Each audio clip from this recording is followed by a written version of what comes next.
All right, guys, we're back. I'm so pumped for today.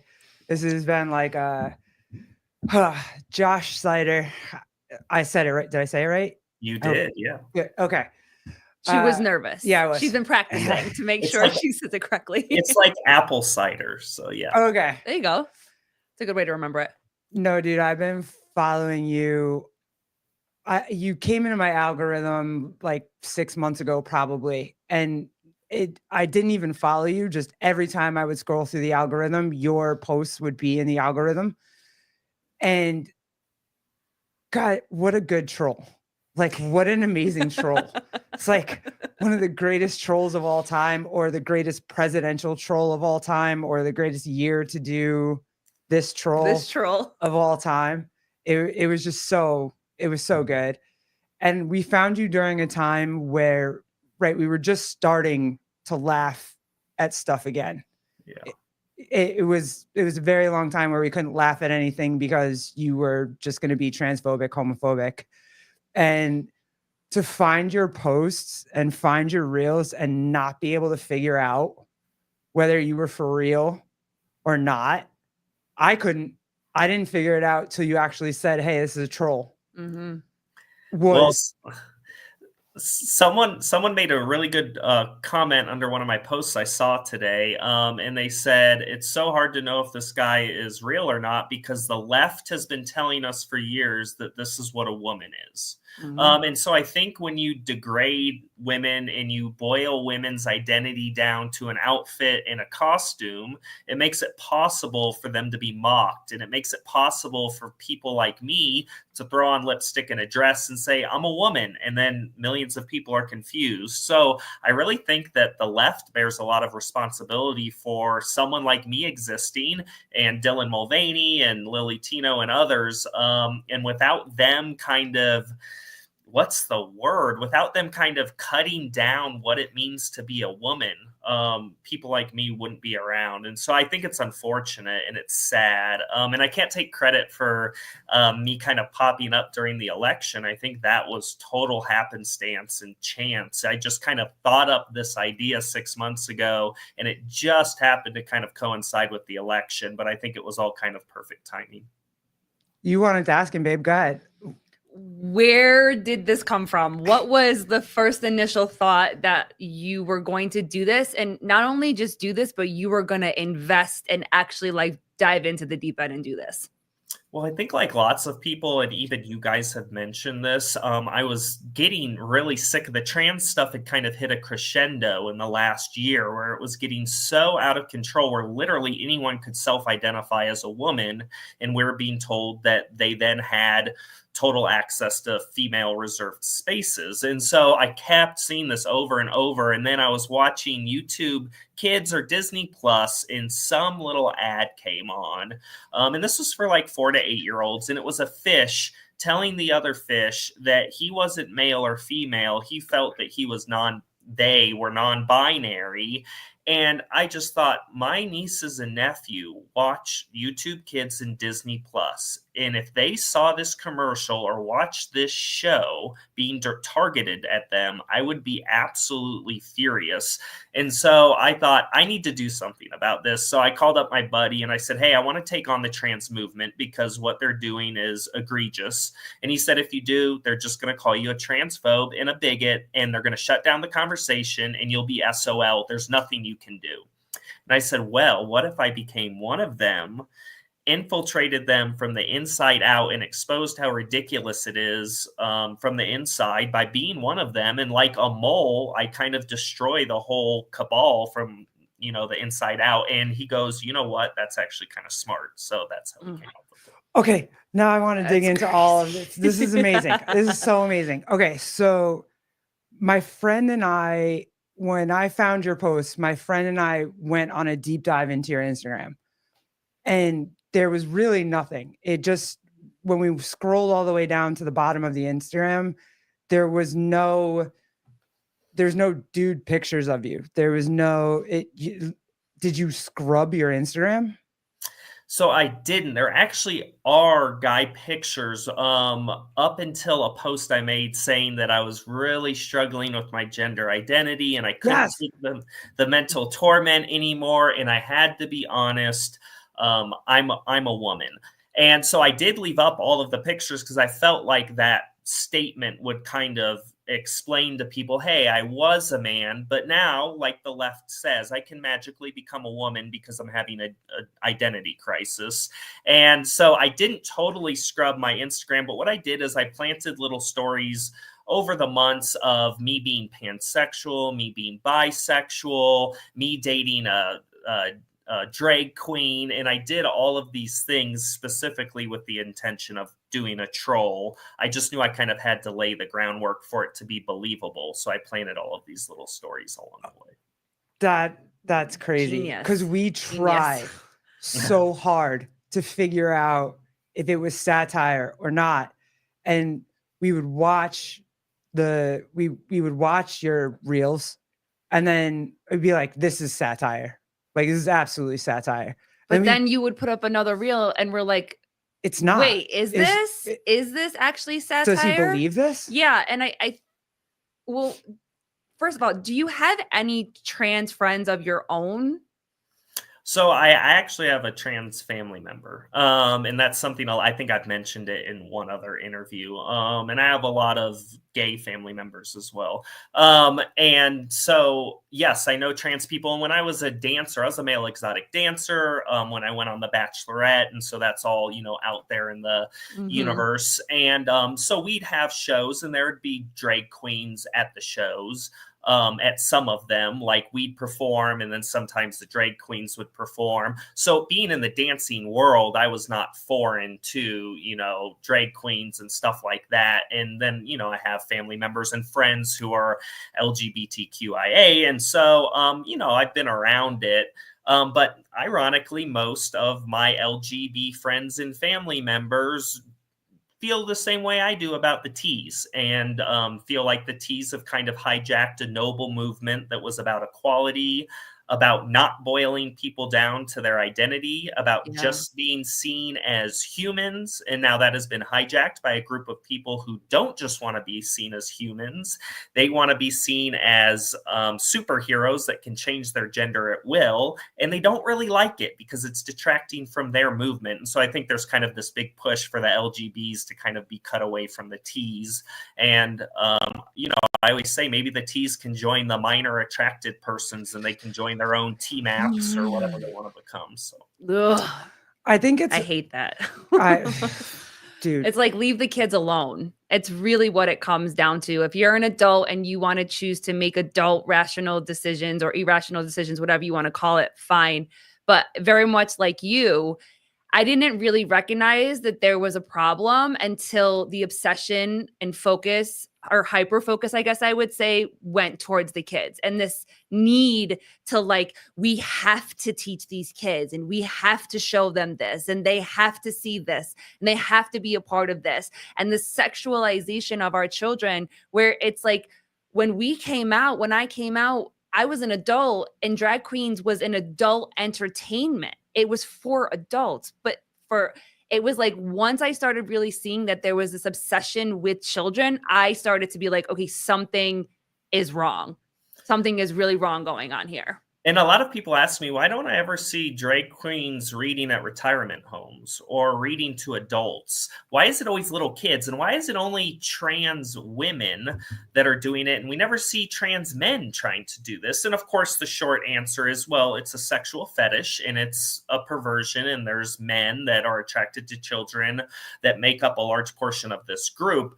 But, going after the kids and children, I think, is a common ploy of most cults. And I always say this is a cult. And like most cults, they know sensible, rational adults are going to reject the absurd premise that men can magically become women. So what they have to do is try to brainwash kids and get into schools and lower education and higher education and try to get these people young, because it is only people that have been brainwashed in this from a very, very young age that will actually believe that people who self-identify can magically become the opposite sex. And so I think like any cult, it's about self-preservation, and that's why they're going after the kids. And I would say it also has to do with perhaps some minor attracted persons that, you know, have a thing for kids. Why else would you have drag shows for kids? I mean, I just saw a video today, and it was a 5-year-old that was being encouraged by adults to throw dollar bills at a trans-identified man in a skimpy outfit that was twerking and showing their private body parts. I think that's disgusting. And so there's nothing edifying about that. So we can only assume that they're doing it because they're perverts, or alternatively because it's a cult and they're trying to gain new members. You said before that they would just be able to say you're transphobic or homophobic or whatever, but you were able to, when people would say like, hey, shave your chest hair, hey, shave your beard, and you're like, no, I'm adamantly not shaving my chest hair, I'm not doing any surgeries, and you would say that, and you were able to combat the haters with, hey, or all the trigger words like, hey, you're homophobic, hey, you're transphobic, hey, stop policing my body hair, hey, like, this journey is my journey, whatever the phrases are that they use, right? And it was good. They couldn't say anything. They were frozen. They couldn't say anything to you after that. Early on, me and my friend identified that instead of them calling me a transphobe, what was so genius about becoming one of them is I could then call them transphobes if they criticized anything I did. So we really flipped the table on them. And I had canned responses, which you just ran through, for anything they had to say. If they said, shave your chest, I'd say, my body, my choice. If they said, why do you talk like that? My body, my voice. If they said, hey, you're not transitioning, medical guidelines say my outward gender expression does not dictate my gender identity. Anything they came at me with, I had a canned response. And, you know, if all else failed, I just tell them they're being transphobic. And so it was actually very easy because the rules are so vague and so nebulous. If you look at the medical guidelines and scientific literature on this, you don't have to have gender dysphoria to be trans. You don't have to take hormones to be trans. You don't have to transition to be trans. You don't have to have surgery to be trans. All you have to do is articulate a gender identity. In other words, say something, and it has to differ from your biological or assigned sex. Well, that's very easy. Anybody can do that. And so at the end of the day, I would often just say, trust the science, or it sounds like you have a problem with the science, with the medical literature. Take it up with the medical literature. I'm doing everything that they're saying I have to do to be valid. And if you question it, you're a bigot. And so really the movement itself and their loose network of guidelines are what made it possible for me, and I would argue millions of people, to fake it. And I think there are a very small percentage of people that genuinely feel they were born in the wrong body, and transitioning or taking steps to be the opposite gender would alleviate the mental distress they're going through. There are people like that exist. There is no doubt. I think what most of us have a problem with is we have gone from providing affirming care to those people to actively encouraging people to identify as trans. And it's almost become in vogue and fashionable and trendy to be trans or be non-binary or be gender fluid. And actually the guidelines say you can be all three at once. And so, you know, if we provided affirming care for people that had anorexia, and at the same time, there was an explosion of numbers in people that had anorexia, we would justifiably say, hey, maybe there's a causal link between us encouraging this. Now we have stepped away from just providing care to these people that are suffering. Now we're actively encouraging people to malinger or to have Munchausen, where they think they have something they don't really have. We would be justified in questioning it. But for some reason, when there's this explosion in numbers of trans-identified individuals, it's wrong to say, hey, maybe we've stepped away from providing affirming care to actively converting people who normally wouldn't suffer to think that they're suffering from this. And so I just think it's a huge problem. I think most people are malingering, but I think we should have compassion for the very few people that genuinely, like Buck Angel, no doubt, Love Book feel Angel. like they were born in the wrong body. And look, no one has a problem with trans people. No one cares if you're an adult that thinks they're trans. All we're saying is you can't demand our active participation and our children's active participation in your cosplaying and in your personal body dysmorphia issues. We don't let teachers come in and talk to kids about, their body dysmorphia or their anorexia or their bulimia or their bipolar disorder or their schizophrenia. And we don't allow them to get our kids and us to engage in their delusions. So I don't know why it's allowed with trans people. Yep. Matt Burns, what's up? Hey, I'm sorry. What's up, everybody? What's up, Kenneth, Jody, Craig. Hi, guys. Matt Burns, or college football players in their locker rooms. And I think that was also one of the things that drove me as well, was just, why are there men and women sports? Why is that okay? Like, why are we messing with Title IX? Why? And you even said, like, you don't see it with trans men, right? Because if a trans man walks into a women's or a men's bathroom, or they're taking the risk onto their self, right? Because there's no amount of testosterone that a woman can take that will make them bigger, stronger, faster, whatever, than biological men. It just won't. And there's no greater proof of sex-based differences.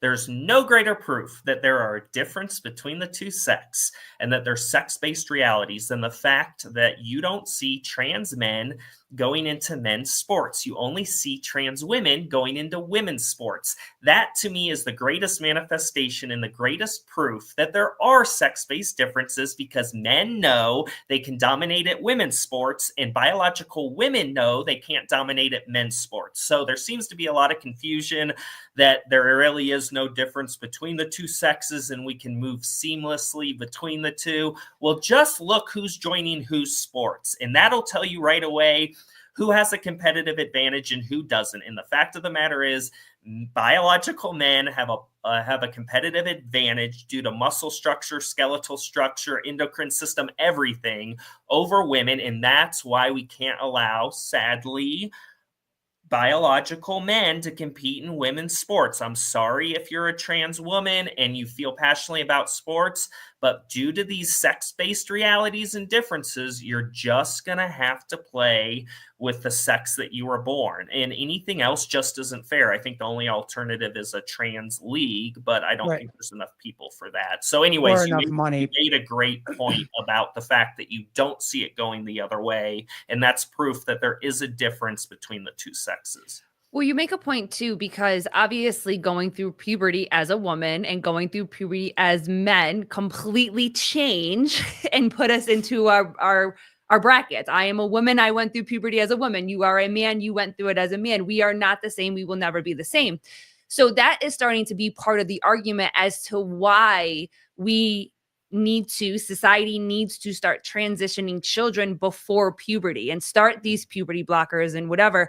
And do you think that is literally the only reason why, is because they're trying to stop the structural hormonal changes that we go through so that they can be more successful in that dysphoria and all those type of feelings? I think they have a better argument if they can say, look, this isn't a man who decided to transition at 50.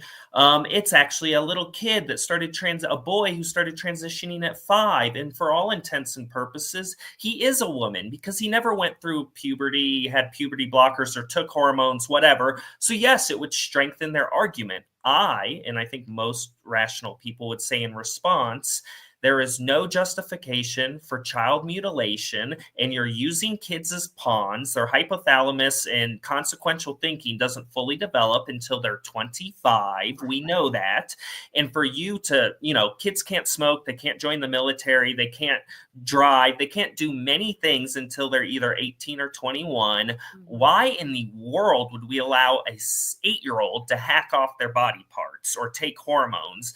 And so I would argue, even if that helps your argument to get these kids to transition and go through puberty in a different way, that's still not it. doesn't justify child mutilation, and nothing does. And I'm sorry if that wrecks your argument, but we're not going to allow little kids to do it. And now you actually see fathers that are breaking down crying because they're in a custody dispute with their I wife. saw that. The And latest stories. Yep. the wife's having the kid, the wife and the doctor in consultation with each other are convincing some confused 8-year-old that they're in the wrong body. And now the 8-year-old's having his penis chopped off and the father's in tears. Well, yeah, I think the left is doing that because they feel like it helps their argument. Again, I would say nothing justifies child mutilation. So And you talked about that with the media machine, right? Like we have to kind of put some of, or at least we think some of this is on the media, or if not most of it is on the media. But a lot of the friends that I've talked to, a lot of my straight friends with children that I've talked to in the last couple of years have said that they're most worried, and the reason that they would allow their child to go through gender affirming care or whatever is because they're afraid that they're going to lose their child, right? That's the number one fear that the media has instilled in people, is that you can have a dead daughter or an alive son, or a dead son and an alive daughter, and they've pushed that on us so much that you have these rational, normal parents that otherwise would be like, no, you can't just do random surgery on my kid for something that's not life, like they're not dying, like they're physically not dying. Yeah, Elon Musk actually just spoke to this. He said he was basically guilted by his child's doctor into convincing him that his son would kill himself if he wasn't allowed to transition. And so Elon Musk says he allowed it and he wishes looking back that he hadn't, but they convinced him that his son would kill himself. Well, guess what? There's people with anxiety and depression that may also kill themselves if they're not allowed to pursue the things they think they should pursue because of their faulty thinking. And that is not a reason to indulge people's delusions. I'm sure anorexic and schizophrenic people believe if they don't do certain things that they too will die. I'm sure the schizophrenic man believes if he can't get a gun, the CIA is going to jump out of his bushes and kill him. Well, we don't give the schizophrenic man a gun. This is no different. We shouldn't, just because someone thinks they're going to kill themselves, or maybe there's a possibility they could kill themselves if they don't get treatment. I think that's a pretty weak argument for getting them to mutilate their bodies. I think that's actually a persuasive argument for us to get them real help. And I think in all of this conversation, what's being left out is these people aren't getting real help. Everyone gets to virtue signal. The media gets to virtue signal. Politicians get to virtue signal. The media gets great views. Pharmaceutical companies make millions of dollars. Politicians get votes. But who's forgotten in all this? It's the people that are struggling with a thought disorder, and they're not getting treatment for their thought disorder. It would be like a schizophrenic man, I hate to beat a dead horse, coming to us for help with the schizophrenia, and instead of fixing his delusions, we give him a sword, a knife, and a gun and tell him, good luck, you're totally in the right. All of your beliefs are correct. And so again, the likelihood or fact that some of these people could die if their delusions continue, I think is just more of a reason why we should actually treat the mental illness. And gender dysphoria, according to the DSM-5, is a mental illness. It really is this idea of fantasy, I guess, for a lack of a better term, versus factual. And it seems like, because something that I've asked a lot is, what is the rush? I feel like that this is like a 0 to 100. The minute that someone says, I feel like I'm in the wrong body, literally the next breath is, well, let's get you on hormones and let's start doing surgery. But you made a really good point. Where is the work done before? So where's the counseling before? Where's the therapist before? Where's all that before? You do the surgery, fine, you do the surgery. Where is the support after that? You know what I mean? So like this whole idea that we have to go 0 to 100 and we can't ask the factual questions, or we can't give the factual information. I heard it somewhere where somebody was like, I want my daughter to know before she does this, like, if you do this, you cannot have children. And whoever it was was like, how dare you ask that? You don't even know if she wants children, because that's a factual thing. If you stop puberty and you cut off your chest and you change you will not be able to have children. Just know that that is a consequence and a result for this surgery. Why do you think that we're not allowed to have a factual conversation about this? Well, it's really interesting. I think it's sad because the way this whole conversation is framed, I think, is kind of disgusting. Not only are we not allowed to question things or ask about reality, but we're told we have to be happy that these people are trans. We have to come worship at the altar of the trans cult, and we should all be cheerleaders for this person while they mutilate themselves and transition. And so not only are we not allowed to question things along the way, like you said, we're told we need to be active cheerleaders for everything. And again, it would be like somebody with schizophrenia or bulimia coming to us, and we're being told by the media and politicians and society that we can't talk to them about reality. Hey, buddy, you're not fat at 80 pounds. Hey, buddy, the CIA isn't hiding in your toilet. But imagine if instead we were told you have to cheerlead it. You have to go, yeah, buddy, starve yourself. Yeah, you are fat at 80 pounds. Oh, yeah, you want liposuction? Oh, yeah, you should totally get it. Oh, you think the CIA's in your bushes? Yeah, they're actually, I see them right over your shoulder now. We would never be asked to indulge mentally ill people's delusions, but there's one exception. Trans people. And not only are we told we need to indulge their delusions, we're told we need to celebrate their delusions. And as for the consequences of these things, why we're not allowed to talk about them, like the fact that suicide rates don't go down after transition. Suicide rates stay the same for this subgroup even after transition, but we're not allowed to talk about that. Why? To answer your question, well, because it militates their entire argument, which is that this is a great thing, this is beautiful, they're embracing their true self. Anything that militates against that or bodes poorly for it, they're going to cut out of the conversation, they're going to censor it, and there's going to be this chilling effect where we're not even allowed to discuss it. If you even question whether a biological man really is a woman because he uttered a phrase, your post gets censored on a lot of platforms. Your video gets taken down. Well, these are facts, as you said. Why can't we discuss facts in reality? And again, I would say, well, it bodes poorly for them, so they don't want to, and they've gotten the media titans behind them to back them up, and so they're going to censor anything that doesn't bode well for them, which is why I knew I kind of had to come up with an ingenious way to get around that and to kind of mock it from the inside out, and then that way I wouldn't get censored for it. And so it's very difficult because we can't even talk about realities anymore. We can't even say, wait, you're a 60-year-old man that's confused. That doesn't make you a woman with a shared journey with other women.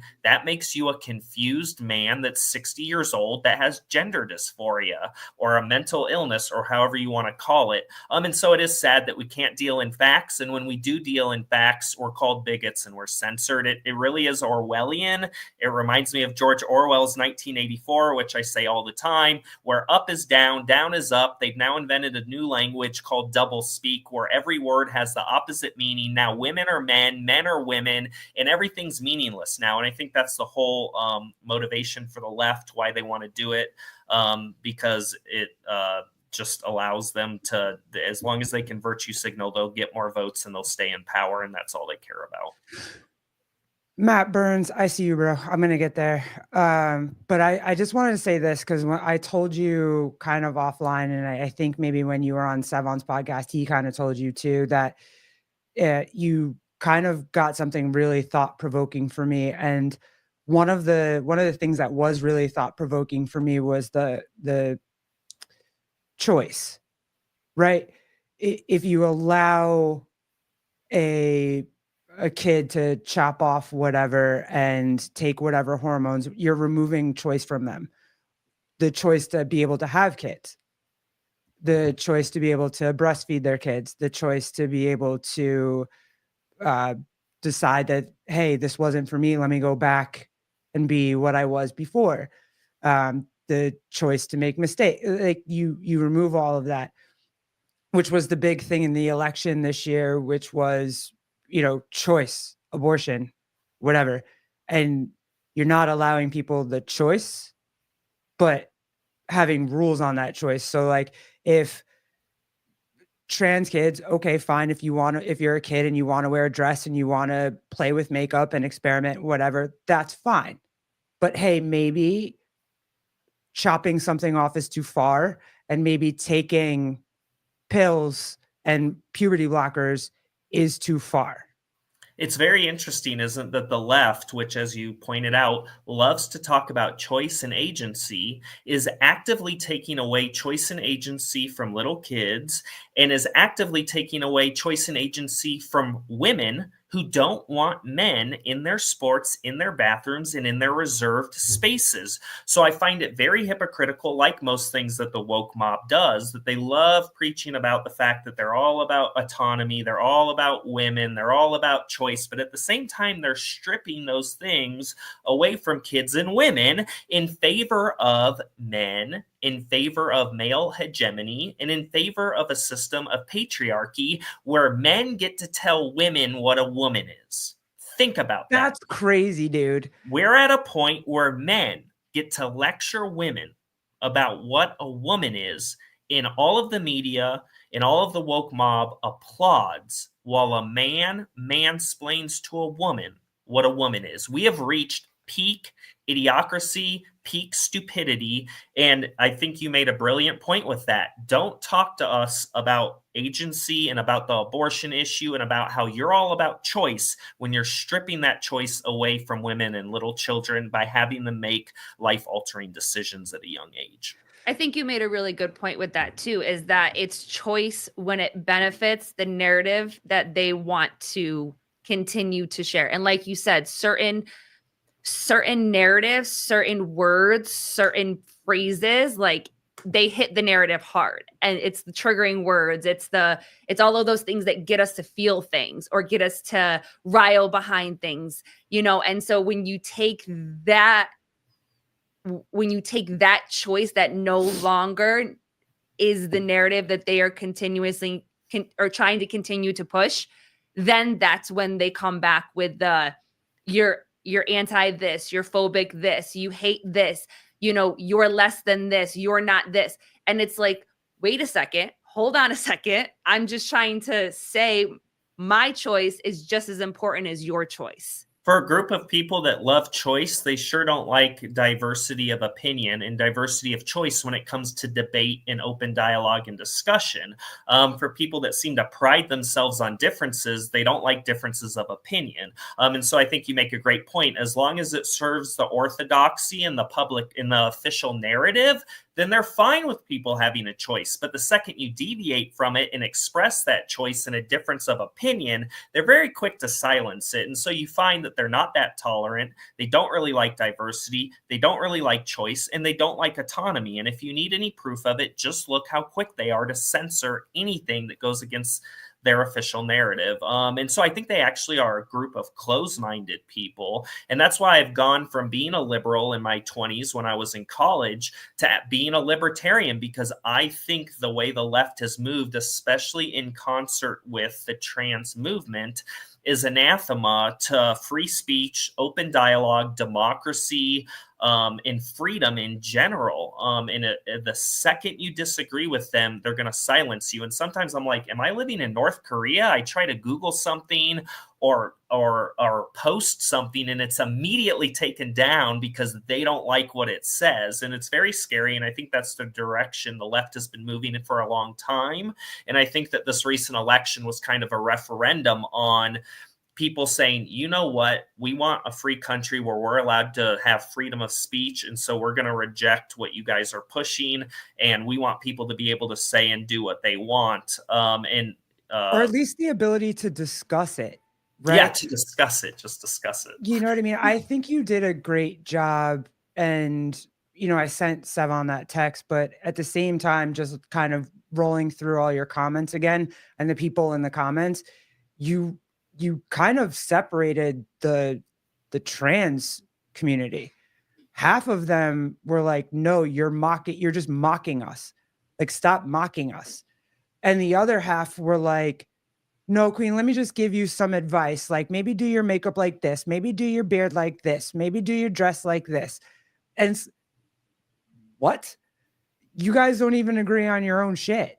I always say if you can't tell the difference between slapstick comedy and whether someone's being genuine or is part of a genuine movement, then maybe that movement is a fucking joke. And the fact that I was doing slapstick comedy and millions of people thought that I actually was being genuine and was part of this movement tells you all you need to know about what a joke this movement is. If a guy can just slap on lipstick and a dress like me or Dylan Mulvaney or Lily Tino or any of these people are doing, and magically become a woman, I mean, it's kind of comical. The whole premise alone is a joke.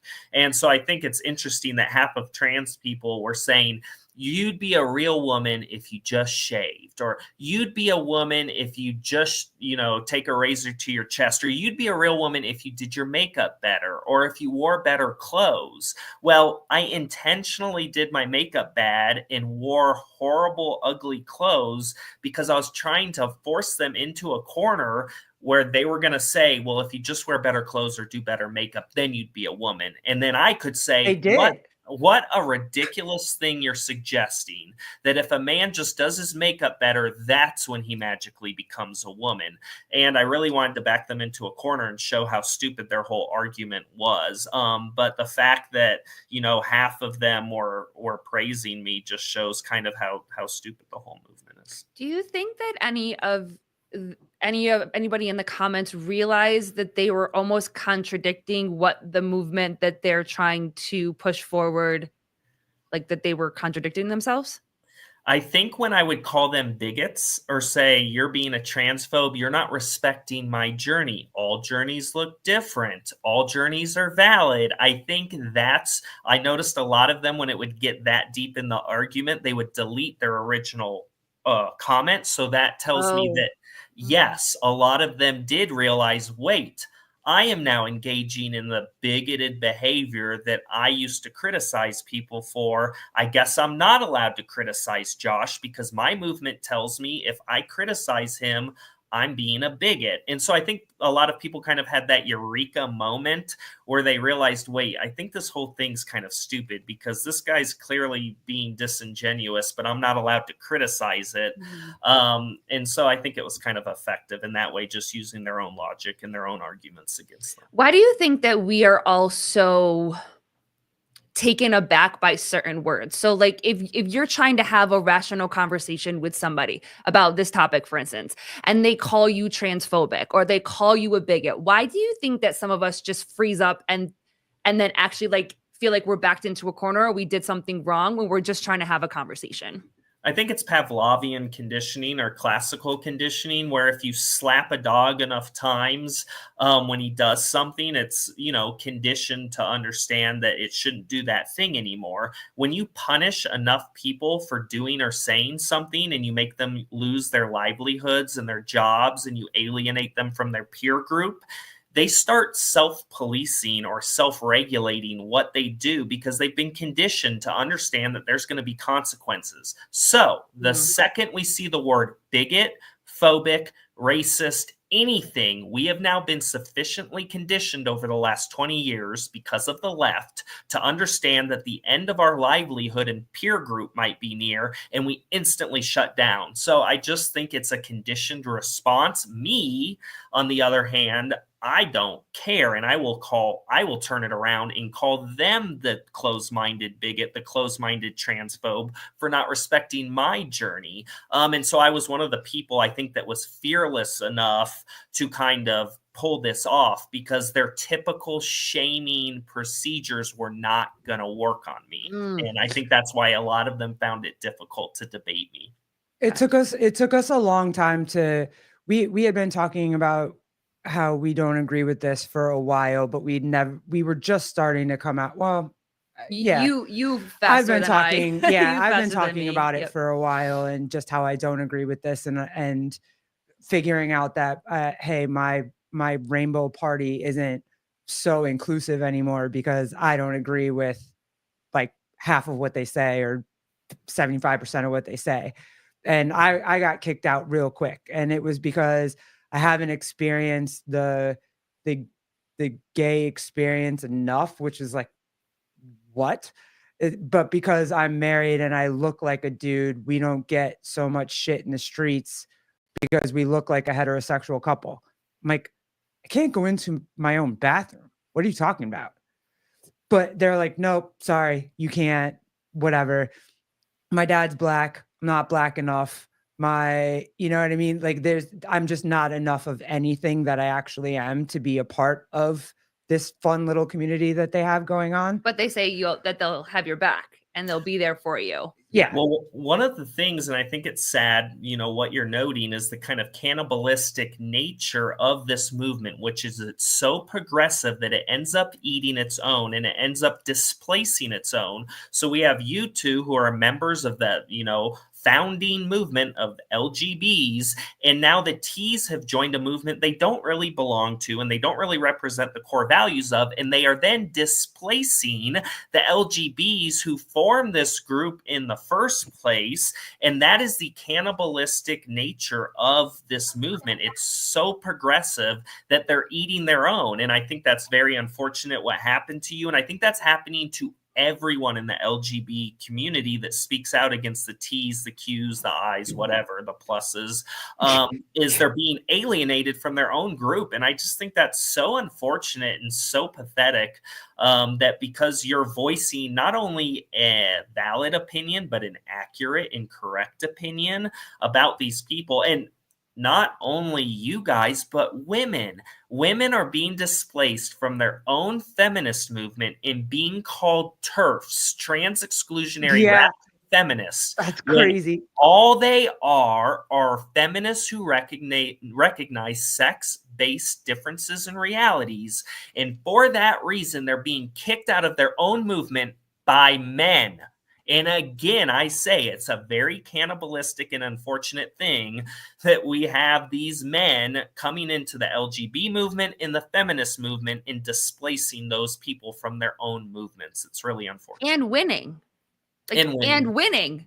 Like they are winning, taking over these movements, and they are winning against the years and years and years and years that women fought to have their place in society, their safe places in sports and bathrooms, and then also to LGB that just wanted to be able to walk down the street and love each other and be in like marital protections. Yeah, marital protections, and just every day, like we want to be just left alone, like just regular people, regular gays. And do you think that the heads of this movement, these men that are trying to invade women's spaces, do you think that they know exactly what they're doing? And then do you also believe wholeheartedly that some of these people that are following this movement genuinely feel like they're doing the right thing by supporting it? Absolutely. I think you make a great distinction between the people that know what they're doing is not okay and the people that are kind of just part of the cult and aren't aware of what the people in the upper echelons of the cult are aware of. So it's like Scientology. You have the masses in Scientology that genuinely believe all of the stuff that they're taught. And then you have the people at the very top that know it's all a bunch of BS, but they know it furthers the interests of the cult. And so I would say the same thing is true in the trans movement. I think you have a lot of young people, because they were brainwashed in this from a young age, who truly believe that they're doing the Lord's work by recognizing men as women, and that's the compassionate, kind thing to do. I think you then have predatory men that are displacing women in women's spaces, and they know exactly what they're doing, and they know it's immoral and not okay. So I think it's a mixture of both. And so obviously I would say it's much more egregious on the part of the people who know what they're doing is wrong and they're still doing it. It's kind of hard to blame the brainwashed people in the cult who don't really know they're brainwashed people in a cult.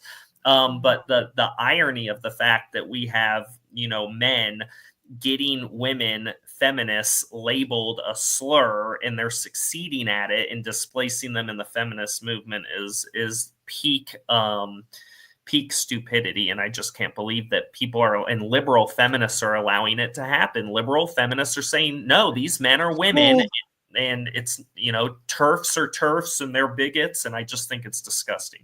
Do you think the upper echelon of Dems right now are kind of realizing that, hey, we don't have anywhere else to go? Like, we've tried to make so many groups happy that now we're making no groups happy. And so now all of the groups that we've tried to cultivate are like, nah, bro, you're not This is too doing much. you're not doing Doing anything the for us most. anymore. And they might, I don't know, learn a lesson or figure it out or any of that. Yeah, I think this election was exactly that. You had the more radical wings that have kind of co-opted, I think, Kamala Harris, and she represented those more radical portions like AOC and other people.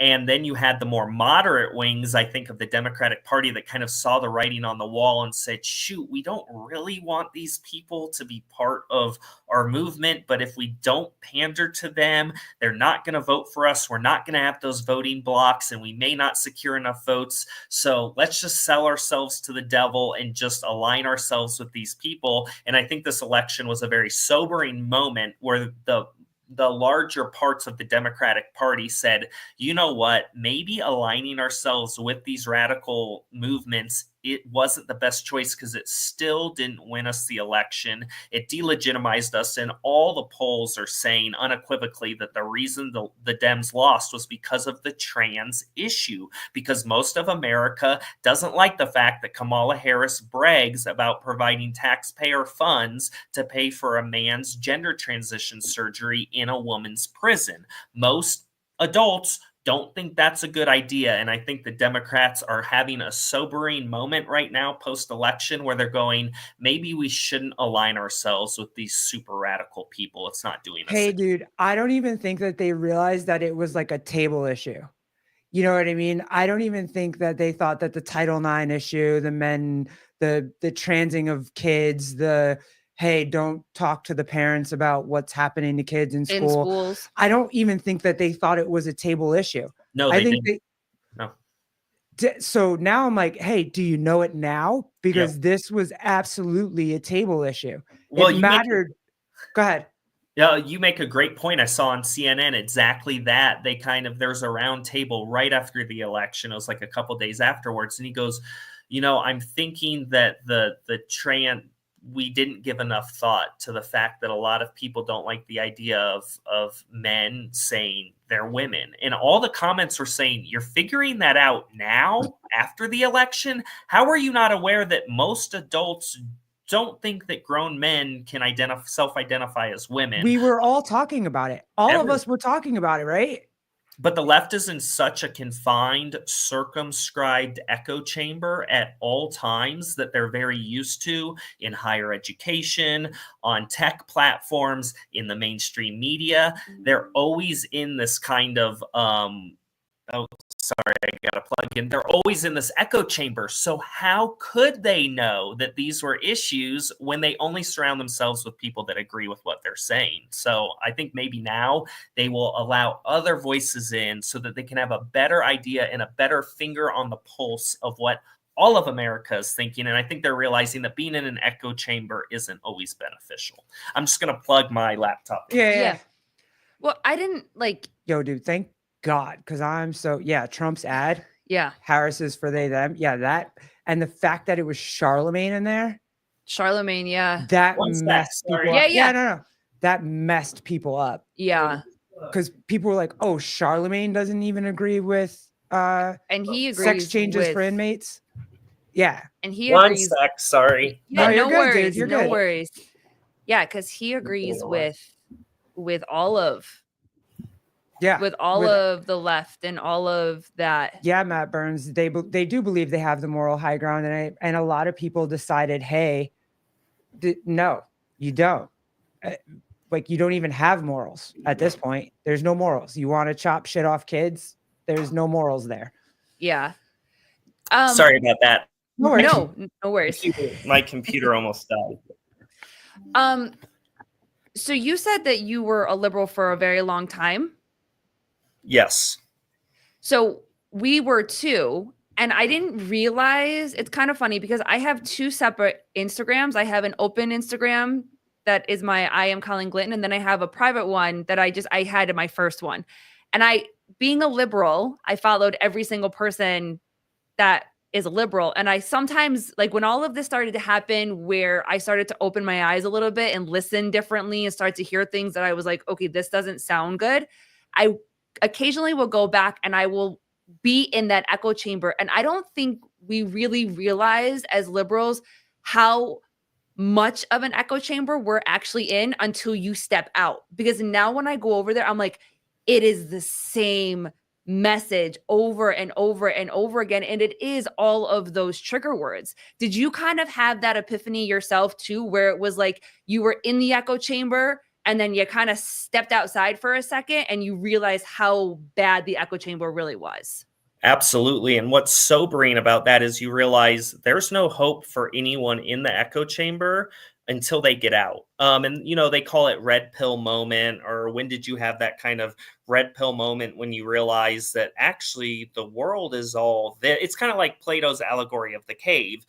You have these people that are in the cave underground. All they see is shadows on the wall of the cave. And so they think reality is just shadows on a wall. Well, it's not till that person gets out from under the cave and above ground into the real world that they see shadows are just a reflection of real life objects. They'd have no way of knowing that until they got out of the cave, because while you're under the cave, all you can see is shadows. And so I think that analogy is kind of apt for being in the echo chamber or the cave of liberal thought and leftist thinking, and this kind of group think that you're talking about, this echo chamber where there's no hope while you're in it. You have to somehow get out. For me, it was just because I was seeing things around me that forced me to kind of get out from the echo chamber and face reality.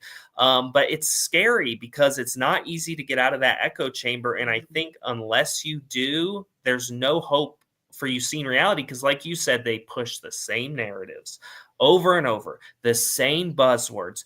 Oh, if you question a trans person, you're not questioning reality, you're being a bigot and you're being transphobic. And at first you're resistant to that and you go, am I being, and then when you hear that by the 10,000th time, you start internalizing it and you go, wait, if I question that person who's trans, I'm being a transphobic bigot. And then it's only a matter of time until you start reprimanding other people who start questioning reality and you start calling them a transphobic bigot.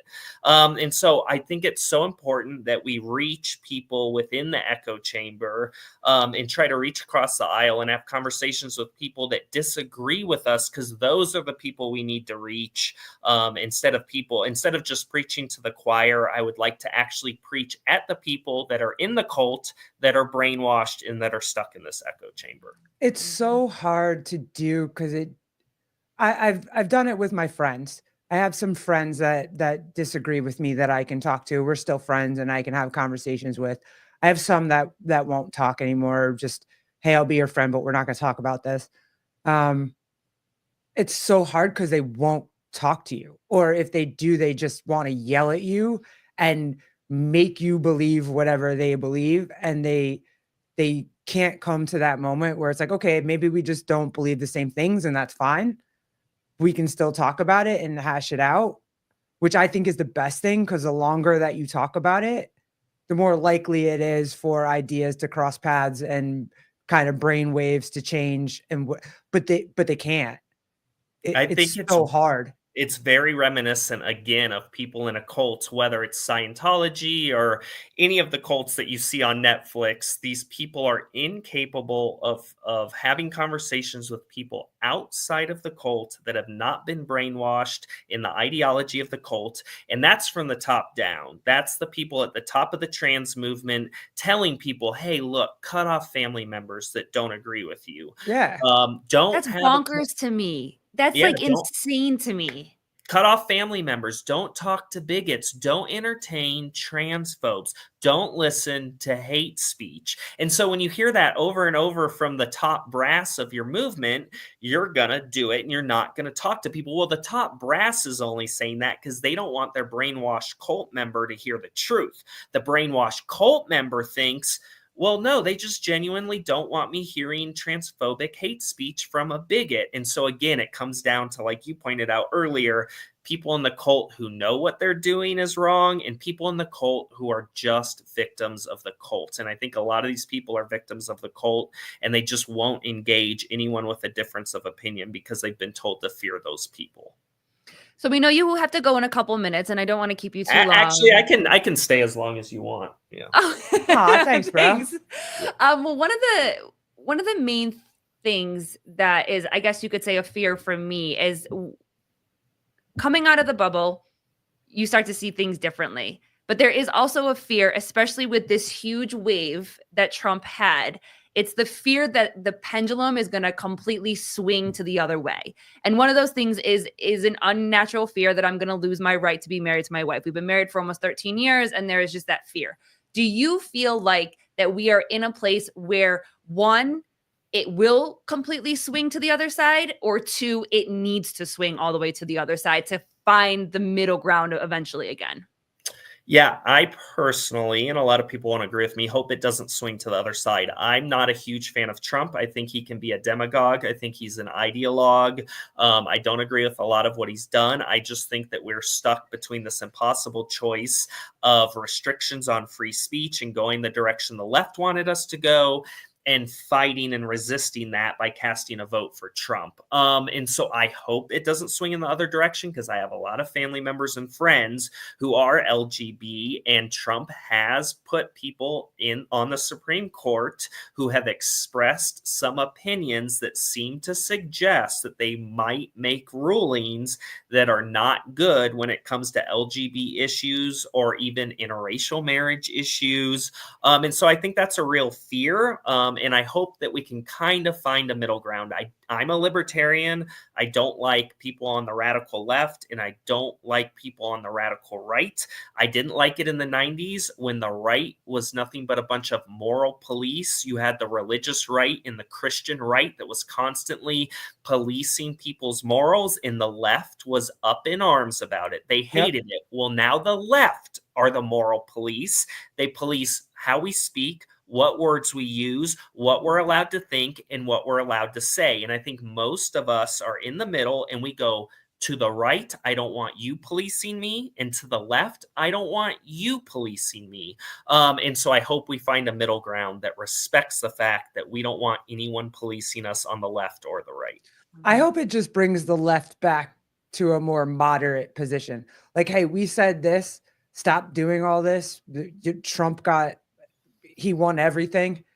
And so I hope, that's why I asked you before, I hope it just makes them think and be like, hey, who did I miss? Who did I not talk to? How do I come back to a more center position and try to talk to those people instead of, I don't know, putting Dylan Mulvaney on a Bud Light box? Like, you know what I'm saying? Or having men win awards for Woman Right. of the Year. I mean, you really can't discredit your movement anymore when you put a man on the cover of an award for Woman of the Year or Miss Universe or whatever. So the left has swung so far away from what they used to stand for that they've done nothing but force us to abandon them and to They just jump. did it at a high school in Massachusetts. A volleyball player, I just saw it in the post the other day. Trans female volleyball player won female volleyball player of the year, and she has like a 7'7" wingspan. It's like, what? What are you So talking?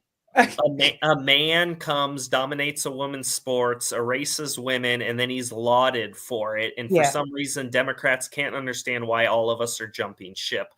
So I do really hope that they become more rationed, much more reasonable and sensible, because I think a lot of us think that the left stood for a lot of great things in the 80s and 90s and early 2000s when it came to gay rights, when it came to gay marriage, when it came to respecting differences of opinion and not kind of having this perfect Christian homogenous society. And hey, guess what? There's people that are different than you, that have different beliefs than you, that may not be Christian, and that's okay. And that's what America's about. We're a melting pot.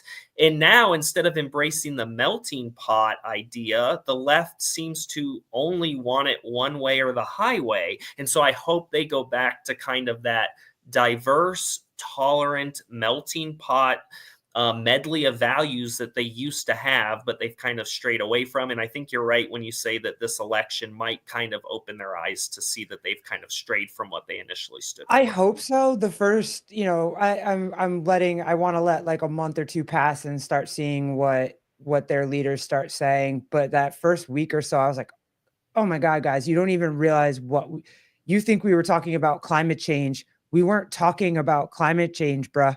Like, that was not the number one issue that we were all sitting around chatting in group chats and shit about. You know what I mean? It wasn't. They were so tone deaf, and Kamala Harris was so out of touch. The whole left was so out of touch.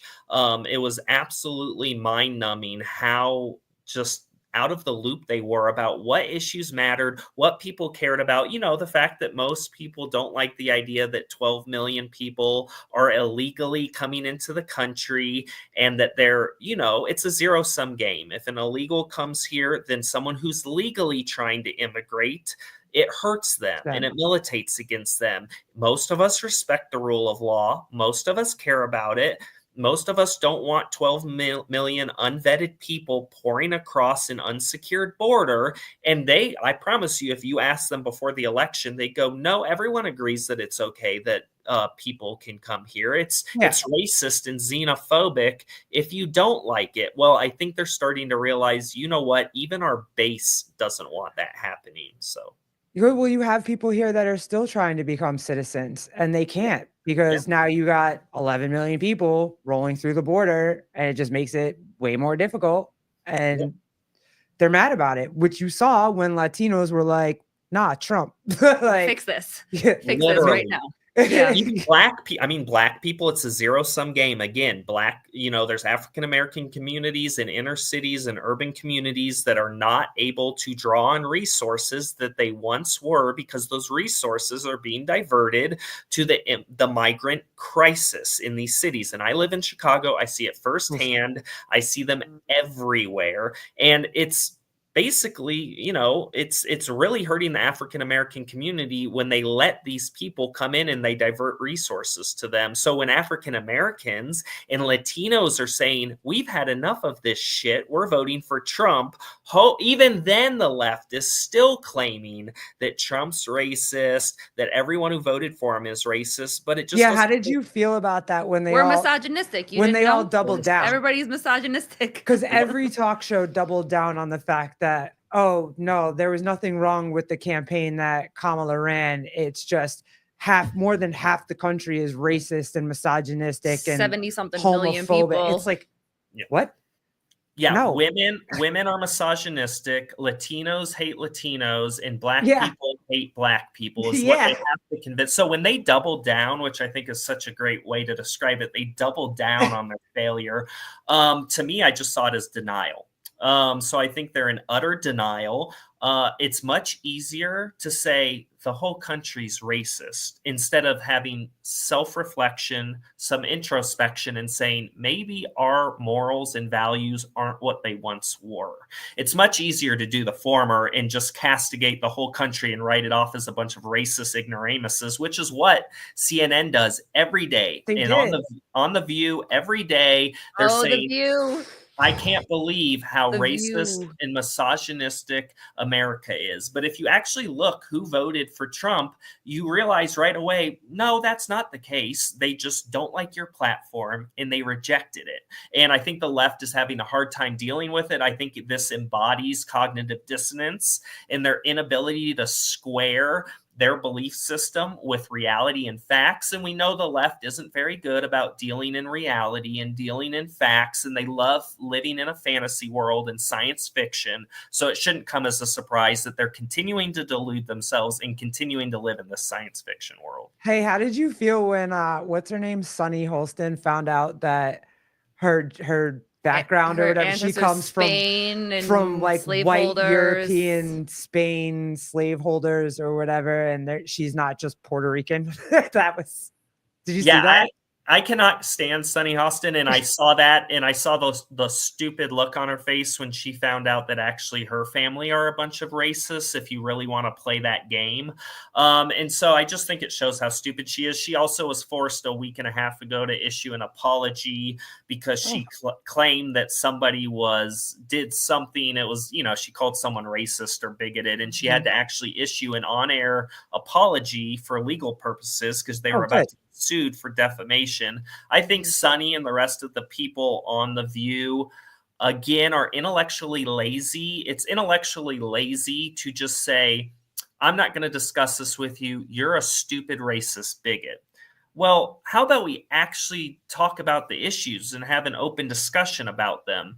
And so I just don't respect them because they're intellectually lazy and they refuse to have a debate. And when anyone tries to question something, like the poor lady that was on 6 or 7 years ago, I'm blanking on her name. It was the skinny little white girl, and she would question them, and they just went off telling her she was racist and xenophobic, and she ended up quitting the show. And I just think that doesn't represent what America should represent. We should be able to have a discussion. We should be able to have a difference of opinion, and it should be okay to have a difference of opinion without hurling personal insults at people. If there's a trans person that disagrees with me on the issues, I'm not going to go, oh, you're a stupid trans person that's mental. I would never say that. I would just say, hey, I respect your opinion, but we're going to have to agree to disagree. I really wish the left did that more. But me too. I try to talk. I've been trying to talk about religion way more than I ever have to try to understand like where people are coming from when they look at the LGBT community, and just try to understand.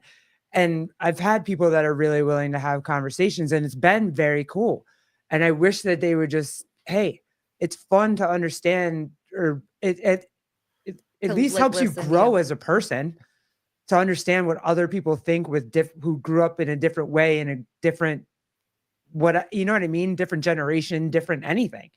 Yeah, I think open discussion and dialogue is really edifying. And there's been this is documented 400 years ago with social contract theory. And then you had John Stuart Mill, who wrote On Liberty, where he talks about, hey, there's always going to be false ideas. But censorship is never the solution because it just forces false ideas into the darkness where they're allowed to germinate, they're allowed to grow, and there's more allure and interest in them because they've been forced underground.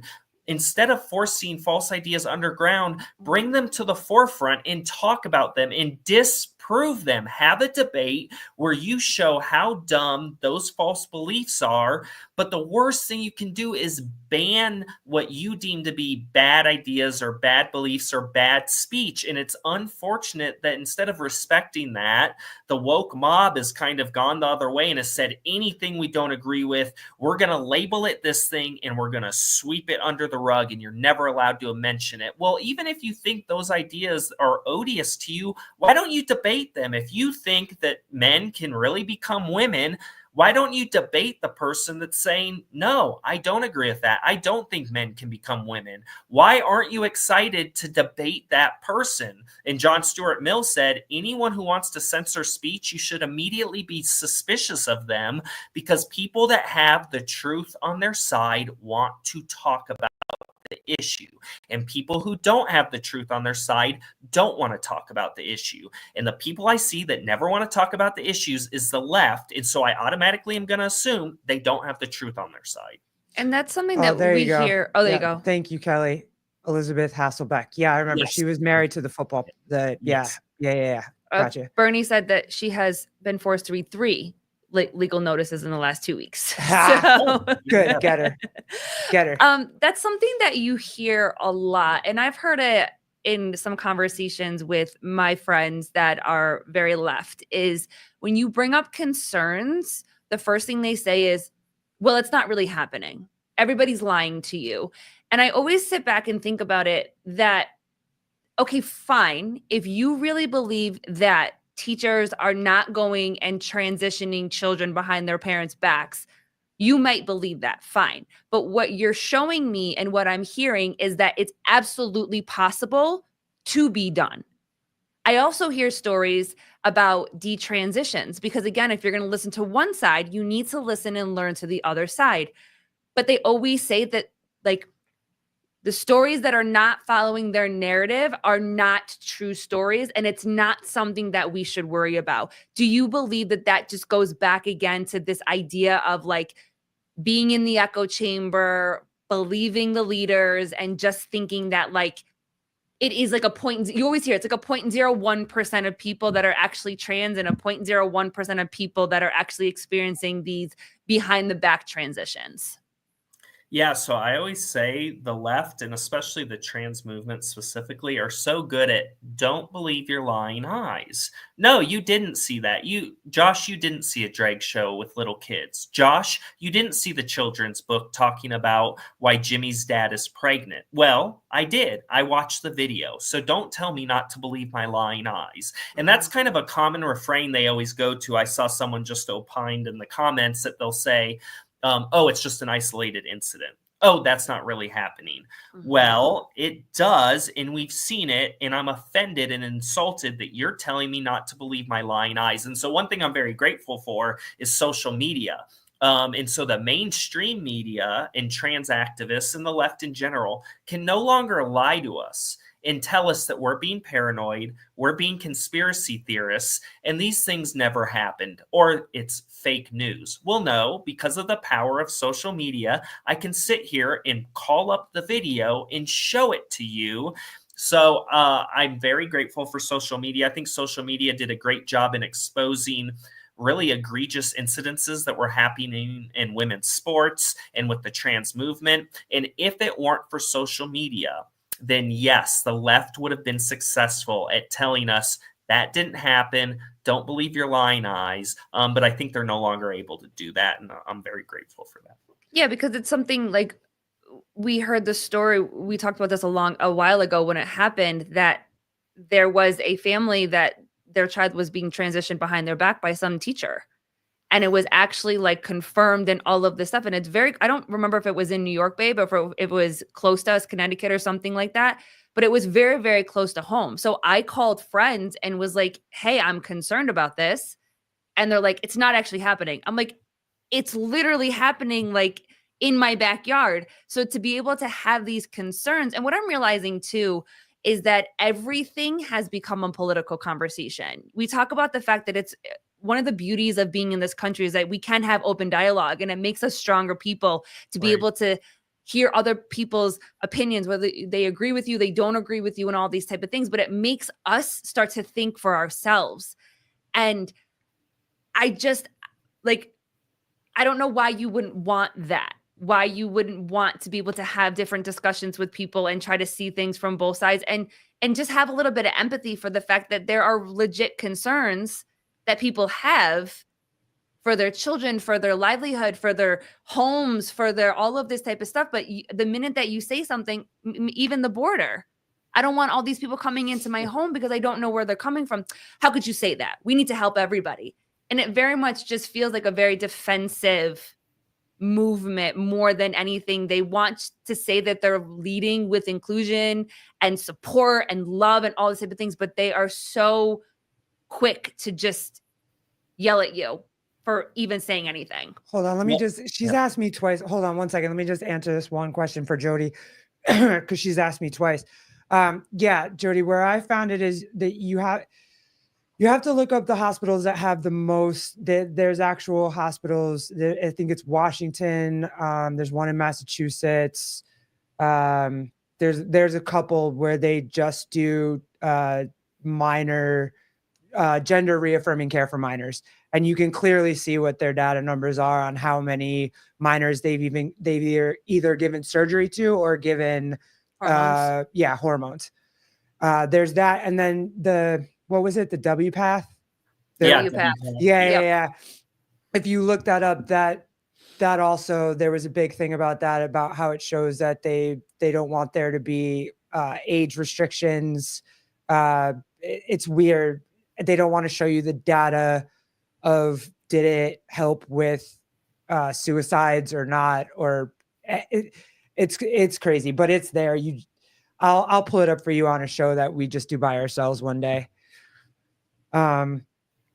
Sorry, go ahead. No, you're good. To answer, to just go back to your question about why they don't want to have this conversation again, I would say when the truth isn't on your side, you're not going to want to have an open discussion about things. When you live in a suspended reality and you don't deal in facts, you're not going to want to have a discussion about facts. You're going to want to continue to live in your bubble, in your suspended reality. And again, I think when you look at who's trying to chill debate and chill conversation and who's trying to spur it, you see that the left is always trying to censor and chill it. And it tends to be the right in the middle that is like, no, can we have a conversation about these very important issues concerning my 5-year-old?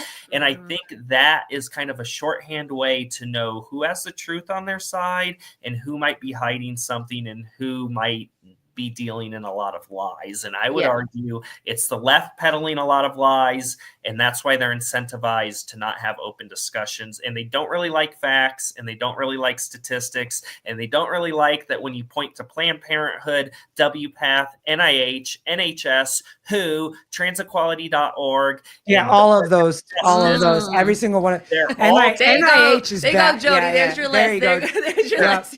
They're all talking about transitioning little kids. They're all talking about how nobody can impinge on someone's personal identity. They're all talking about there's no right or wrong age. So all you have to do is look at their own words in the medical guidelines, and they'll tell you everything you need to know. It's pretty crazy, dude. I read it too. Hey, listen, one more for you. Well, you have one because then I have one too. So go ahead. Okay, because this one, I think. So if I came to you and I don't agree with you, right? Like you hold the same positions that you hold right now, and I'm still my super woke self from 2021. And I come to you and I just argue with you, and then we start having open dialogue. I start kind of understanding what you're saying. I start asking you questions. Then I'm like, oh, all that makes sense. Okay, good. I'm going to go do all this research. I'm starting to come out of my little haze, and now I want to know more. And then your whole entire side is just like, well, you didn't believe us 3 years ago, so now I'm not fucking talking to you anymore. So suck it. Like you're not even welcome anymore because you didn't believe this in 2020 when I said it. And then you have like there are some people that just, even if you do figure shit out, and even if you do, hey, maybe I was wrong. Maybe I didn't think about this enough. Maybe I only watched half a clip of President Trump saying something about good people on one side, and I didn't watch the whole clip, and maybe I was wrong. People still don't want to be like, okay, welcome. Come on, good job. I mean, most of the people I have met are very much like that. And they're like, yeah, good job. Way to go. Let's go. Let's talk about it. Let's get it. But there is that little pocket of people. They're like, no, well, you weren't with us from the beginning. So F off. I don't like it when people kind of make things black and white, or like you're the enemy and we're the good guys. There's bad. You know, most things in life I feel like are gray, and we're all still trying to figure everything out. Everything is kind of like a shade of truth or more true than not. But I don't believe in that kind of, you know, what they call Manichaean set of this or this, and there's this binary, and it's only this binary that can exist. And so I think we should respect people that are kind of on this journey to find the truth. I think it's laudable and good, and I respect people who actually are willing to admit they are wrong, want to search for the truth, and are on a journey to find the truth. So I would never be like, oh, well, you were ignorant then, or you didn't know the facts then, you just now found out, so I'm not going to be cool with you. I think that's a horrible way to do things, and I'm sorry to keep taking shots at the left, but that's exactly what the left does. They said, believe and talk in, you know, state our positions exactly how we do, and if you don't, you're persona non grata. Worse than that, you're not just persona non grata, you're a racist, homophobic, transphobic bigot. We want nothing to do with you, and you should lose everything you have. Well, I think that is horrible. I think it disincentivizes people to learn the truth. It disincentivizes people to ask questions, and I think instead we should encourage interrogatories. We should encourage people to be inquisitive. We should encourage people to ask questions. And so I really hope that the left can find its way back to where they encourage open discussion and debate. And I hope the right can also find its way back a little bit where they also encourage those things. And that's why I'm a libertarian. I feel like my beliefs are in line with, everyone's free to do what they want to do as long as it doesn't harm someone else. Like I feel the trans movement does. And so I think that's just a terrible way to do things. I think we need to be less judgmental and much more compassionate. And I think just kicking people out or making them a pariah because they hold a belief we don't like, or just because they asked a question, I think that's just the worst part. That's just a terrible methodology to have for anything. And for people that pride themselves on being kind and compassionate, they're not really kind and compassionate. So yeah. Well, one last question before we and let thank you you go. for this, Josh. Was Really, so this awesome. was like very nice awesome to meet you, and this conversation was amazing. So within your experiment that you did you have anybody that thanked you for the experiment? Like, thank you so much for doing this, because you either showed them something that they were missing, like they didn't see what was really going on. And did you have anybody in your DMs that you helped change their mind, where it was like switching ideas, switching views, or anybody that came in and was like, thank you for doing this because I needed to see it this way. People needed to see it this way, or thank you because I didn't see it this way? Yeah, absolutely. I had a little bit of everything. I had people that said, "Hey, I'm a conservative. Thank you so much for what you did. Someone needed to do it. I was too scared to say anything. Most people are too scared to say anything. You didn't care, and you just put yourself out there and their words, not mine, sacrificed yourself to make a point that had to be made, because it had kind of reached this inflection point where everyone was bullied into silence on this issue." And then I had people that said, "Hey, I was a liberal. I was on the left. I actually believed all of this stuff. And then your videos really got me thinking, wow, these are really just men wearing a costume. And at the end of the day, that costume can come off. And even if it can't come off because they've done surgery, they're still just men who have gotten surgery. So Josh, thank you for helping me see this from a different perspective." I also got much more sobering messages. I got many messages from mothers, Josh, and fathers. Josh, I have 3 daughters, 2 daughters, a son and a daughter. Thank you so much for what you did. I'm so scared for their future, knowing that men can self-identify into their sports and restrooms and private places. I worry about their safety every day in the world they're going to grow up in 10 years with the way this movement's going. Thank you from the bottom of my heart. I also got a message from a woman a couple weeks ago on Twitter, X, and she said, "I was raped in a train stop bathroom 20 years ago. I have PTSD from it. I have lost 2 marriages because of it. I have constant panic attacks." And she was raped by a trans-identified man in the women's restroom at a train station. And she said, "Thank you so much, but your videos of you dressed up like that are so triggering to me. I can't follow you anymore, and I can't watch your videos anymore, but I have to thank you for what you did. You are doing the Lord's work." And so I've gotten hundreds and hundreds of messages, thanking me. I've also gotten hundreds and hundreds of hateful messages. Of course. Last night I got another death threat right before bed, which is not unusual. And I actually had a crazy trans activist forge documents from the Daily Wire, pose as a documentary filmmaker from the Daily Wire, send me documents and contracts with their name and production company name on it, had me allow 2 documentary filmmakers into my home. And it turned out he wasn't from the Daily Wire. The documentary filmmakers weren't from the Daily Wire. He was a trans activist that faked and forged documents to get me to allow these people into my home. This happened Thursday. So this was like 10 days ago. That's why you told me you were doxxed, and yeah, exactly. And so that, people do crazy things when you tell the truth. I just kind of say, that's the cost of doing business. And so I don't take a lot of it personally, as long as I can wake people up and get them to see at the end of the day, guys, this is a cult. the cult's lying to you. These are men. I was a man all along in costume. They're men all along in costume. You, your wives, and your daughters don't need to actively participate in this stuff. As long as I can get people to kind of see that point that I was making, then it was all worth it. So, well, and that's and I'll leave this as our last point, whatever, is that it just makes you like shake your head, because you have a group of people that are like, believe me, understand what I'm going through, be empathetic to the fact that this is how I feel. And then you have a woman that was sexually traumatized that's also saying the same thing. Respect my spaces, respect the fact that I am traumatized by my experience. And what's the first thing they say? Fucking get over it. Yeah. Get over it. You're fine. Stop making it about you.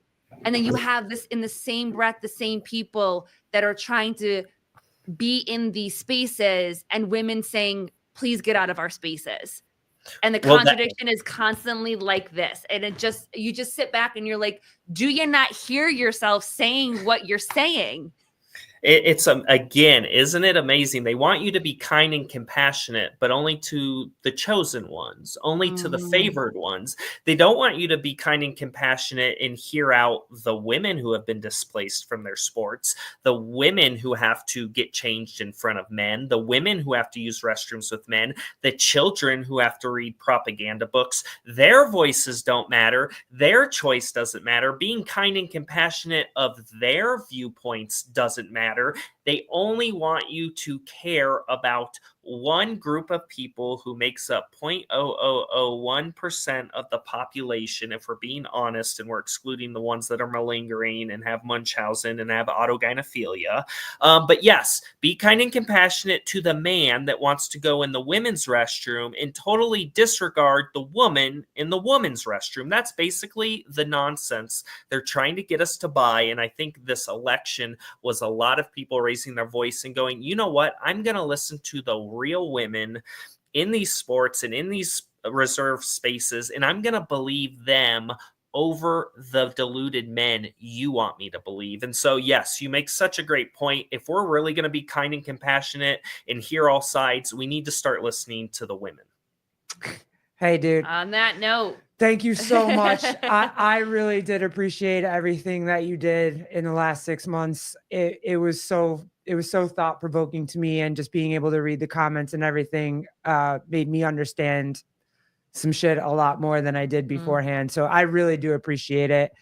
Thank you for coming on here. You really awesome. Answering the DMs. Thank you. I don't know how you do it, but I appreciate it a lot so much. Yeah, well, thank you for having me on the show. And again, I started this whole thing not to be funny, not to mock anyone, it was because I felt like we needed to start having a discussion about this. The discussion was closed off. We were not allowed to ask very basic questions. And I said, I want to open a dialogue about this. And so I'm glad that 6 months after I made my very first post, that dialogue is still continuing. And I hope that people continue to have this dialogue. And I'm glad that it kind of stimulated a debate on this issue. So. Well, look, you got 2 lesbians to troll your freaking trans woman page for 6 months. So we did. Good job. Congrats, bro. So many questions. Yeah. So many questions. So thank you so much, Josh. Have a wonderful day, and we'll hope to talk to you again soon. At any time. Thank you for having me. Happy Thanksgiving. Bye, bro. Same. Oh, wow. That dude is fire. Wow. That's so cool. So many points. So many good points. And the number one thing that he just kept saying is, it very much is like an echo chamber, and it very much is just. You know what's crazy to me is how much men are willing to stand up for women, but women aren't willing to stand up for women. That's crazy to me. Well, that was why, and I forget who the woman is now that is Nancy something is. I think she just is she trying to get a seat in the House or the Senate or something like that? She's the trans woman? No. She is fighting for safety for women's bathrooms. And Oh yeah. and They're pissed at her. and her experience is Yeah. is similar to whoever Yeah. this I person saw was that. that reached out to Josh, that she was sexually assaulted. Yes, Mhm. Bernie, thank you. Nancy Mace, she was sexually assaulted too, and she also is experiencing PTSD and saying, "Please get out of my bathroom." Yeah. You know what I mean? So again, it's this narrative where we are expected to take one experience into consideration without taking everybody's, into consideration. Any woman that has been sexually assaulted does not want a man in the bathroom. Does not want, like, wants to feel safe in women's spaces. Like, and the fact that that is not allowed to even be said is very interesting.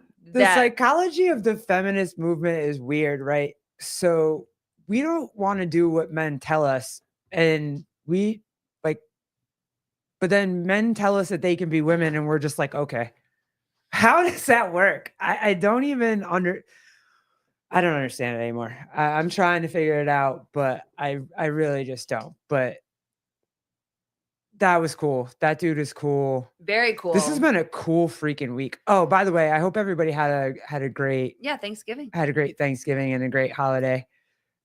Wifey cooked. She made the turkey. It was very good. It was fire. Very, very, very, very fire. good. I've made baked mac and cheese for the first time, Yeah, which that was pretty really good. But But I gotta know, and if you're still here in the chat, I gotta know, do you like homemade stuffing or stovetop. or stovetop? And do you call it stuffing or dressing? I gotta know. Ew, gross dressing. Who calls it dressing? Nobody calls it dressing. What kind of question is that? Stovetop all the way. But yeah, it was an amazing week. Stovetop. Yeah. Yes, Kenneth. Yep. Absolutely. Hey, I heard your question last night on eloping. Because you have a son that elopes or whatever. But I definitely want to talk about that. We got to do another podcast. But Betty? Yeah. Gotta be from the box. That's right, Kenneth. Yeah, got to be from the box for real. Yeah, Betty used to elope. Yeah, all the time.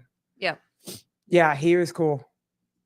That was cool. Thanks, Yeah, Jody, for asking the question. Yeah, I'm thank sorry. you guys. He was on a roll in the beginning of the show, and I didn't want to stop it. Yeah, we saw your questions, but he was just he was on a roll. He was on a roll, and it was really cool to just let him talk. And I just, hey, I wonder if the Daily Wire knows that people are. I'm sure they do. Are going around using I'm sure that's probably how he found out.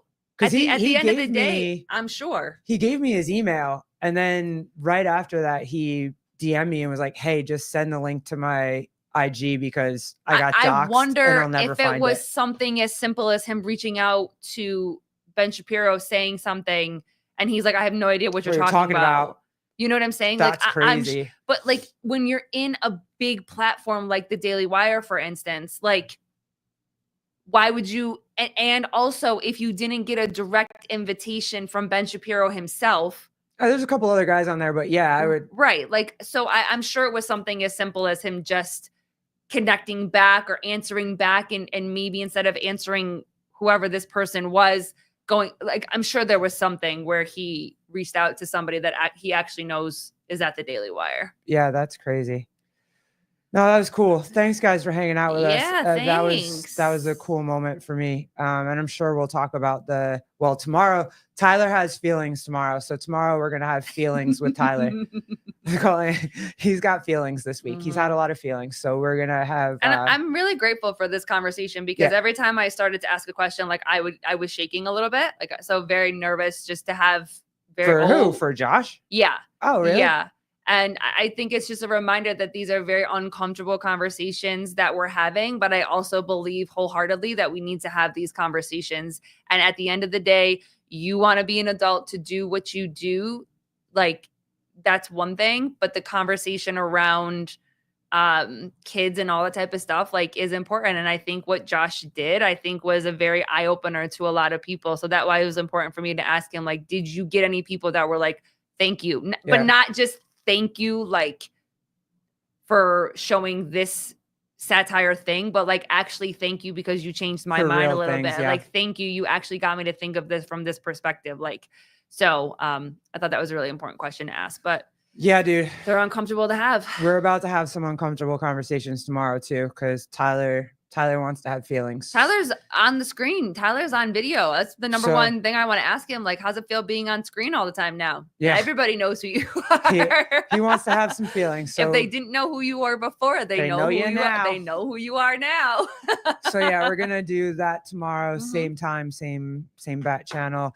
Hey, Yeah. if anybody knows, DM me what the name of Hiller and Sevon's movie review podcast. I'm lazy tonight. I don't want to go try to search and find it. So if anybody finds it, can you send Wait, it they're to me, doing a please? movie review podcast? Yeah, they started a brand new podcast. Oh, and they're jeez. doing a movie review tonight. So if anybody gets What it, movie? I think they're doing Dexter right now. They've been Really? watching. Yeah, but Sevon's never seen it, so this is gonna be amazing. It's gonna be funny. Watkins. Tyler Watkins, Jody. Tyler Watkins going to come hang out with us tomorrow. Buford is gonna come chill and have feelings. So yeah, if you guys get it, can you give me the shortcut passcode as video Send the game? link. Yeah, send the link. She don't wanna look it 'cause up. I'm lazy tonight. I don't want to do it. Oh, it's a secret new Yeah, channel. they won't tell us where it is or what it is. We have to go Oh. searching for it, and I don't feel All like. right. Well, Kenneth will find it and he'll text it to you later. He's yeah, good like somebody, that. Kenneth, help me out, bro. He's good like um, that. But yeah, cool. Thanks, guys. Thanks everybody for hanging out. I appreciate you. Yeah. That was really big for me. That was really cool. Thanks for hanging out with us as we try to navigate and figure out this world and feelings. Sharon, And lame. Dexter, or trying to play what's that thing we have to go search around town Yeah. to find a prize? Yeah. Scavenger hunt. Scavenger hunt. the scavenger hunt. for Sevon and Hiller's podcast. Somebody will find it and somebody will post it. They always do. So where's Ooh. Jan? Jan's good like that. No, she said homemade stuffing too. Oh, okay. All right, fine. I Yeah. can't do that. Sharon I can't- finding lame trying to find the channel. Yep, for sure. For Yeah. sure. But yeah, guys, thanks so much for just All right. being here, letting us chat through different topics and conversations. And Appreciate y'all. Best line from Kill Taylor. What you doing, stimming? Tyler said it to Taylor after the workout. I was howling. I don't know, dude. stimming, yep. When the best lines for me on that today were when Tyler put whatever the hell he put on his head and was trying to catch a ball on his head or something. I don't know. But No, it's this new thing where it's supposed to test like your reflex, your hand-eye coordination or whatever. Isn't it stuck to the forehead? know, and you but constantly are just going like this. Sevon was like, keep it eye line. You got like, it was just this whole, I don't know. It was, I'm not saying it on here, but it was fire. If you like, I saw the reel of it. I saw the it's clip of almost it. like football when they're like, he hasn't seen a lane that big all year. And you're like, what now? But it was cool. It was good. But yeah, so we'll see you guys tomorrow. Oh, lean back a little. Yeah. oh geez. That was it. Get it closer to your face and lean back a little. I was dying. I had to pull the car over. You're right. You're right. Yeah. Oh shit. All right, guys. Have a great night. Thanks for tomorrow. hanging out with us. We'll see you tomorrow. Bye guys. Deuces. Oh my gosh. I Lean- didn't get to see it because I didn't drive lean with